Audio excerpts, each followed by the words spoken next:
The transfer of tactical control between two naval vessels is a procedure so thoroughly standardized that its execution is often mistaken for a formality. It is not a formality. It is a precise administrative and operational handoff that transfers legal authority, situational awareness, and the responsibility for every decision that follows from one commanding officer to another. When it works correctly, it is invisible. The relieving ship arrives. The two commanding officers coordinate. The data links synchronize. The patrol sector boundaries are acknowledged, and the departing ship heads toward its logistics rendezvous while the arriving ship assumes its watch. The seam between the two ships' coverage periods is seamless in the record. It is not seamless in the physics of the transition. For the 12 to 18 minutes during which both ships are present in the sector but formal tactical control has not yet been transferred, the command architecture of the patrol is ambiguous in ways that trained personnel manage through communication and through the professional understanding that coverage continuity is the objective. The departing ship's commanding officer retains authority but is mentally and logistically already oriented toward his next task. The arriving ship's commanding officer is acquiring situational awareness he has not had for the hours he spent in transit to the sector. Neither ship is at the peak of its sector familiarity and defensive readiness simultaneously. The IRGCN had studied enough U.S. patrol patterns to have identified this transition period and to have built a targeting cycle around it. The patrol schedule for the Central Persian Gulf sector rotated ships on a roughly 72-hour cycle. The IRGCN's observation architecture, the coastal radar network, the occasional maritime patrol overflight, the service vessel traffic that moved through the sector as a matter of commercial routine, and whose crews provided position reports through channels that did not require them to understand the intelligence value of what they were observing, had built a pattern from this cycle that was accurate enough to predict transition windows within a margin of approximately 30 minutes. 30 minutes was enough precision to stage an attack that would launch into the transition window, rather than at an arbitrary time, accepting that the exact timing might require an abort and relaunch if the transition ran early or late by more than the staging margin allowed. The attacking force had been staged in two elements for 14 hours before the engagement. The first element was a surface group, Isakawan Seas Baisanurisid Supersayat, 11 fast attack craft positioned in the shallow coastal waters north of the patrol sector, using the island terrain and the ambient radar clutter of the Iranian coastline to remain below the detection threshold of the surface radar systems that the departing destroyer had been maintaining throughout its patrol. 14 hours of holding position. The craft's crews had been briefed on the transition window timing and had been instructed to hold until the signal that the transition was in progress. The second element was aerial. 17 loitering munitions distributed across 3 separate coastal launch positions, their pre-launch positioning complete, their operators waiting for the same signal. The signal came at 4:47 a.m. The departing destroyer had transmitted its formal transition message to the arriving ship at 4:44 a.m., initiating the handoff sequence that would transfer tactical authority when the arriving ship acknowledged and confirmed its sector readiness. The arriving ship had acknowledged at 4:46 a.m. and had transmitted its readiness confirmation. The formal transfer of tactical control was scheduled for 4:50 a.m., the standard 6-minute administrative completion window that the procedure required for the coordination of sector boundary acknowledgement and communication frequency handoffs between the two ships. At 4:47 a.m., 1 minute into the transition sequence and 3 minutes before formal authority transferred, the IRGCN's observation element confirmed the transition transmission through whatever monitoring means it had of the tactical communication frequencies, a detection that the ship's encrypted communications should have prevented, but that the IRGCN's signals intelligence collection had apparently developed a partial capability against, sufficient to detect the fact of a transmission at the relevant frequency without necessarily decoding its content. The detection was enough. The timing was consistent with the observed patrol pattern's transition window. The attack launched. The departing destroyer's combat information center received the threat picture first. It was the ship that had been on watch, whose radar was in full active search mode and whose watch team was at the peak of their sector familiarity. The contacts appeared on the radar picture at 4:47 a.m. and 33 seconds. Surface contacts from the north, multiple, accelerating. 11 contacts on the surface search picture. Their bearing from the Iranian coastal area consistent with the fast attack craft that the departing ship's watch had been monitoring as ambient clutter throughout the patrol. And aerial contacts from the northwest and northeast, the first of the loitering munitions appearing on the air search picture, as their launch climbs brought them above the radar horizon at ranges between 41 and 57 nautical miles. The departing ship's TAO made the call and simultaneously transmitted the threat picture to the arriving ship. The transmission carried not just the contact report, but the tactical picture data itself.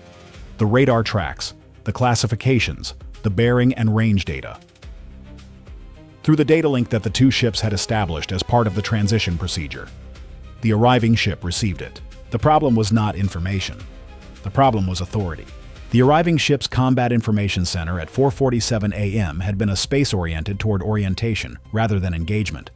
The watch team had spent the preceding 90 minutes acquiring the sector picture, loading the track histories from the data link, reviewing the intelligence summary that the departing ship had transmitted as part of the handoff package, establishing the surface and air contacts that populated the sector picture, and categorizing each one as known commercial traffic, ambient clutter, or monitoring item.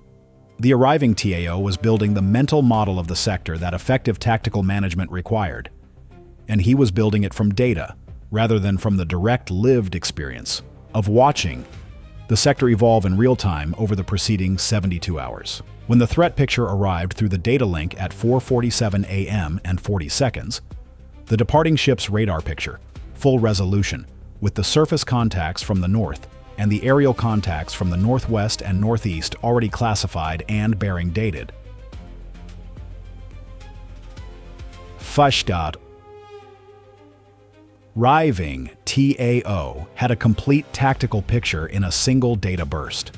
What he did not have was the background context that made that picture immediately interpretable. The knowledge of how the northern surface contacts had been behaving for the past 14 hours before they accelerated. The familiarity with the specific clutter features of the northwest and northeast approach bearings that would have immediately flagged the loitering munition launches as anomalous against the ambient background his radar had been monitoring. He saw the threat picture as a snapshot. The departing ship's watch team had seen it as the final frame of a sequence they had been watching unfold. The difference mattered in one specific way. The departing ship's TAO had already run his initial engagement allocation when the coordination call went out. He had, in the 3 seconds between first detection and the coordination transmission, identified the highest priority threats, assigned his available interceptors to the relevant engagement layers, and was in the process of building fire control solutions. He had not waited for the authority question to be resolved before beginning the engagement preparation. He had begun the preparation with the full intention of completing the authorization cycle before any weapon left its cell, because the 18-second detection-to-launch timeline that the threat picture required was achievable only if the fire control work was running in parallel with the authority coordination rather than sequentially after it. The arriving ship's TAO, receiving the same picture as a data burst he had never watched develop, was 3 seconds behind the departing ship's engagement preparation cycle when the coordination call connected. 3 seconds during which the departing ship's allocation was complete and the arriving ship's was still building. The coordination resolved the authority question in 4 seconds. The arriving ship's engagement allocation was complete 8 seconds after that. 11 seconds total from first detection to both ships in coordinated engagement mode. 11 seconds. Against an attack that had been staged for 14 hours and launched with a timing architecture designed to exploit a 12-minute window of procedural ambiguity. The attack had expected more than 11 seconds. The combination of the departing ship's pre-transition battle readiness and the arriving ship's rapid data link assimilation of the threat picture had compressed the actual ambiguity window to a fraction of the planned exploitation target. The two TAOs did not have time to discuss this in the engagement's opening minutes. They were working. The coordination had been 4 seconds of voice communication and 8 seconds of allocation time. And from that point forward, the engagement was executing, and the communication between the ships was tactical data, track updates, engagement status, interceptor allocation confirmations flowing through the data link in the digital shorthand of two Aegis systems, sharing a common operational picture. What they were doing, without naming it, was demonstrating the premise of coordinated naval air defense. Two ships sharing a fused tactical picture and executing a coordinated engagement plan could address a threat package that neither ship could have addressed alone with the same efficiency.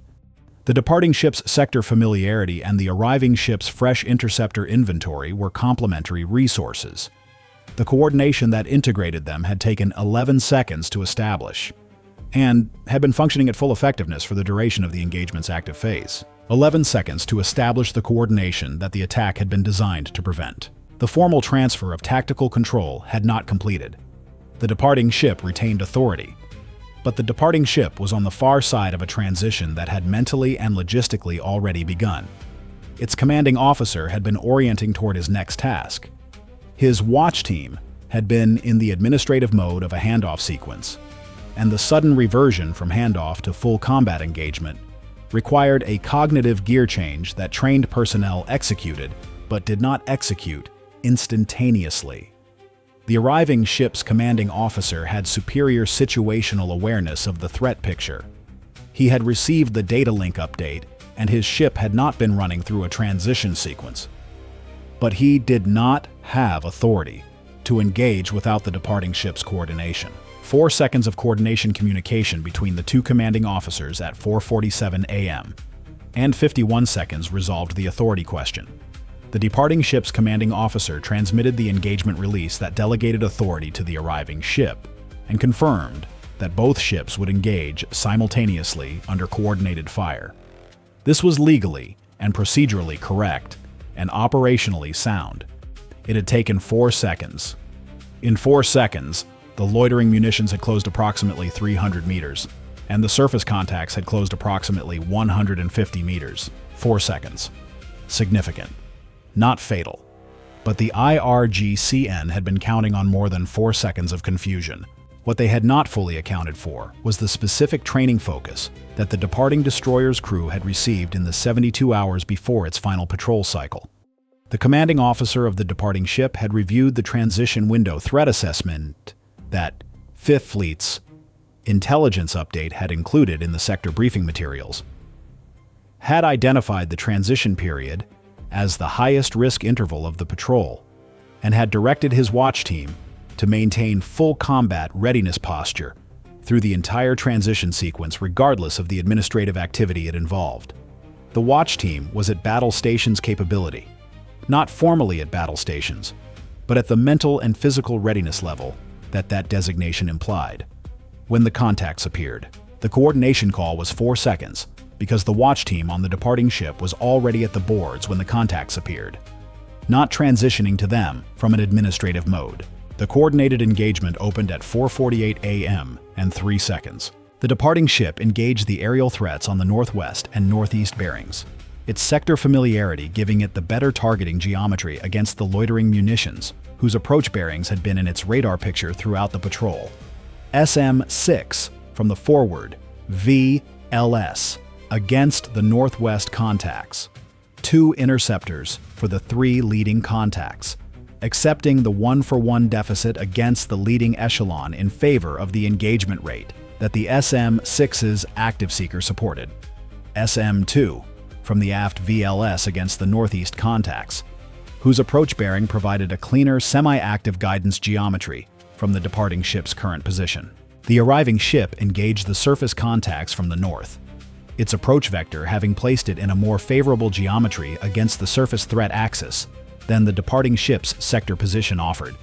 The arriving ship's 5-inch gun opened at 9 nautical miles against the lead fast attack craft, the ballistic solution working the outer edge of the gun's effective range, but producing the suppressive effect that long-range gunfire reliably achieves against massed fast craft.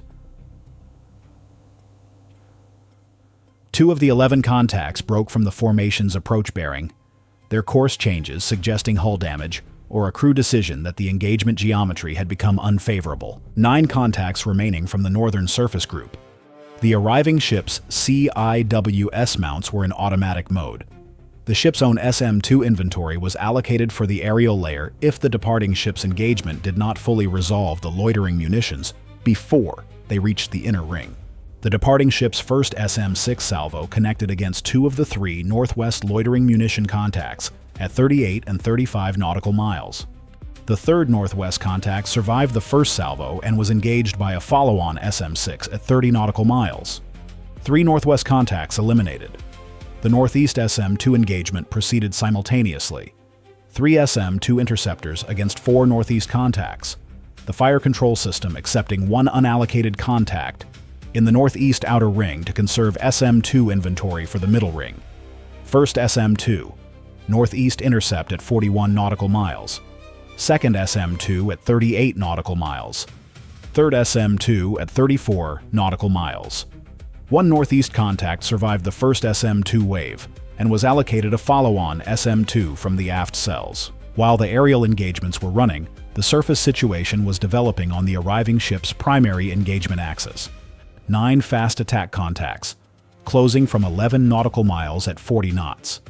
The arriving ship's 5-inch gun had continued its engagement after the initial 2 contacts broke formation. 3 more contacts engaged at ranges between 7 and 9 nautical miles, 2 taking hits that reduced their speed and separated them from the main formation's approach bearing.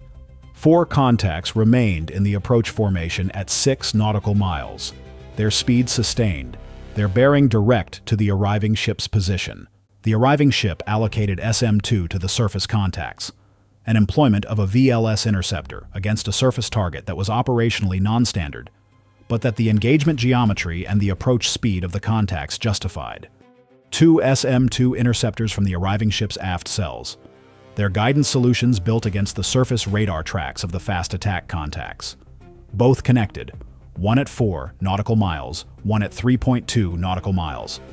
2 contacts eliminated by SM-2 surface engagement. 2 contacts remaining from the northern surface group, inside 3 nautical miles. CIWS. The arriving ship's forward CIWS mount engaged the lead contact at 2.7 nautical miles. The burst connected cleanly. The contact's hull breached at close range, its speed dropping immediately as flooding overcame its propulsion. The second contact was at 2.1 nautical miles when the CIWS aftee mount acquired it and engaged. Contact eliminated at 1.9 nautical miles. The departing ship's follow-on SM-2 against the surviving northeast aerial contact connected at 27 nautical miles. The aerial picture cleared simultaneously with the surface picture on the arriving ship's display. At 4:53 a.m. and 19 seconds, both ships confirmed clear radar pictures. 5 minutes and 46 seconds from first contact detection to last engagement. The formal transfer of tactical control, which had been scheduled for 4:50 a.m., was completed at 4:56 a.m., 6 minutes late, after both ships had executed a coordinated engagement, cleared the threat picture, and confirmed their post-engagement readiness status. The 6-minute delay was noted in the transition log and required no adjustment to the operational record beyond a timestamp correction on the formal authority transfer documentation. The weapons expenditure was distributed across both ships. The departing ship had expended 4 SM-6 interceptors and 4 SM-2 interceptors against the aerial threat groups. The arriving ship had expended 2 SM-2 interceptors in the non-standard surface engagement role and had fired approximately 60 rounds of 5-inch in the long-range surface suppression phase. Both ships' CIWS systems had fired approximately 2,400 rounds combined. Total interceptor cost, approximately $26 million. The IRGCN attack package, 11 fast attack boats and 17 loitering munitions across 3 launch positions, including the staging infrastructure and the signals intelligence element that had monitored the transition transmissions, estimated at between $2 and $3 million. The post-engagement coordination between the 2 commanding officers, conducted on the tactical frequency in the minutes following the engagement, was notable for what it did not include. It did not include any discussion of the coordination delay, the 4 seconds between first detection and engagement authority release, Both commanding officers had reviewed that 4-second interval and had reached the same assessment. 4 seconds was within the normal bounds of effective intership coordination under surprise engagement conditions, had not materially affected the engagement outcome, and reflected a transition procedure that was functionally sound under the threat conditions encountered. What the post-engagement discussion did include was a mutual assessment of the pre-engagement preparation that had reduced the coordination delay to 4 seconds. The departing ship's battle readiness posture through the transition sequence, maintained at the commanding officer's direction against the sector threat, briefing's transition window risk assessment, had been the factor that compressed the coordination timeline. The arriving ship's commanding officer noted it specifically, because it was not standard procedure. The standard procedure was to maintain full combat watch through the transition sequence, but did not specifically mandate full battle readiness at the combat posture that the departing ship had maintained. The departing commanding officer had exceeded the standard procedure's requirement based on his threat assessment. The 4-second coordination delay, rather than the 40-second or 90-second delay that a watch team transitioning from administrative mode to combat posture would have produced, was the product of that decision. The Fifth Fleet post-engagement review would formalize what the departing commanding officer had done informally. Transition periods between patrol ships in the Central Gulf sector would henceforth be conducted with both ships at full battle readiness posture throughout the entire transition sequence, with formal authority transfer completed before either ship reduced from that posture. The administrative convenience that the previous procedure had provided, allowing the departing ship's watch team to begin their administrative transition during the handoff sequence, was eliminated. The 12 to 18 minutes of the transition window would be treated as a period of elevated threat, requiring elevated readiness, because the engagement had confirmed that the adversary had assessed the same window and had built its attack timing around it. The arriving destroyer settled into its patrol sector. The departing destroyer turned southwest toward its logistics rendezvous. Its magazine reduced from the engagement, but its crew carrying the specific knowledge that the preparation made before the attack mattered as much as the response made during it. The patrol sector had a new ship. The watch continued. The transition had been tested and had held, not because the procedure was perfect, but because the commanding officer who had most at stake in the transition had treated the moment of maximum vulnerability as the moment requiring maximum readiness. That asymmetry of effort, preparing harder for the hardest moment, rather than easing into the administrative rhythm that the end of a patrol cycle naturally encouraged, was the choice that the engagement had required and rewarded. The Gulf does not recognize patrol cycles. It does not acknowledge the administrative convenience of handoff sequences, or the reasonable human tendency to begin the next task while the current one is still formally in progress. It registers only whether the watch is held at the moment it is tested, and it tests the moments that look like transitions, because those are the moments when the adversary has calculated that the watch might be soft. On this morning, the watch was not soft. The line held because someone had decided before the test arrived that the transition window was not the time to relax.